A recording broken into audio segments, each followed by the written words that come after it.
नमस्कार, स्वागत है आप सभी का। भादो मास की कृष्ण पक्ष की एकादशी तिथि अजय एकादशी कहलाती है। इस दिन भगवान विष्णु और देवी लक्ष्मी की पूजा की जाती है।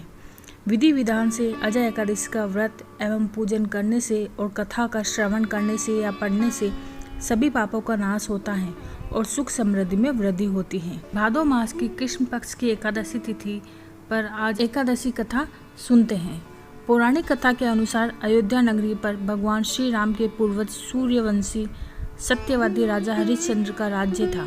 उनकी सत्यप्रियता, सत्यवादिता और सभी दिशाओं में फैली हुई थी। वो अपनी धर्मपरायणता, सत्यनिष्ठा के लिए सारे संसार में प्रसिद्ध थे।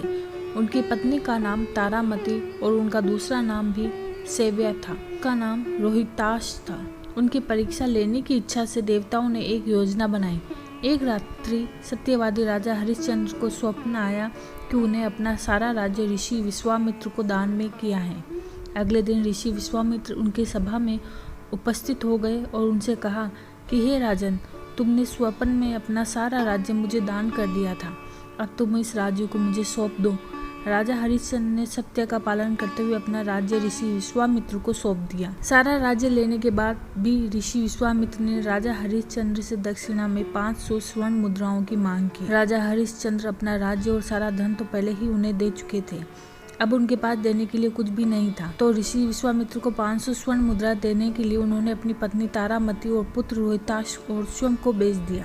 राजा हरिश्चंद्र को एक चांडाल ने खरीदा।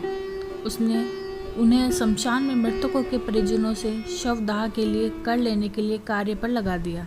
एक राजा से एक चांडाल के दास के रूप में जीवन जीना बहुत दुष्कर कार्य था, परंतु राजा हरिश्चंद्र बहुत ही सत्यनिष्ठ और दृढ़ संकल्प शक्ति वाले। उन्होंने परिस्थितियों से हार नहीं मानी और संघर्ष करते हुए बहुत समय बीत गया। सौभाग्यवंश एक बार महर्षि गौतम से राजा हरिश्चंद्र की भेंट हुई। तब उन्होंने महर्षि गौतम से अपनी सारी व्यथा कही और उनसे उस परेशानी से निकलने का उपाय पूछा।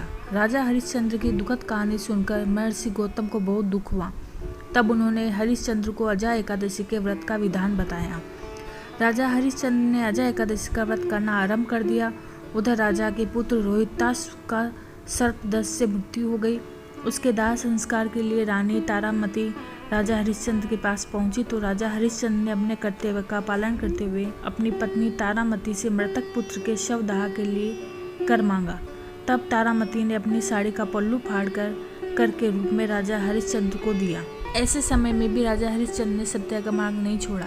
यह देखकर आकाश में देवता प्रकट हो गए और उन्होंने राजा हरिश्चंद्र से कहा, हे राजन, सत्यनिष्ठा और कर्तव्यपरायणता का जो आदर्श प्रस्तुत किया है उसे अनंत काल तक लोगों की स्मृति में रहेगा। तुम सत्यवादिता के प्रतीक के रूप में जाने जाओगे। तुम्हारी ख्याति अमर रहेगी। फिर उन्होंने बताया कि यह सब आपकी परीक्षा थी और तभी उनका पुत्र भी जीवित हो गया और देवताओं ने अपनी सारी माया समाप्त कर दी। राजा हरिश्चंद्र को उनका राज्य वापस मिल गया। उसके बाद संसार के सभी सुख भोग कर उन्हें मरणोपरांत मोक्ष की प्राप्ति हुई।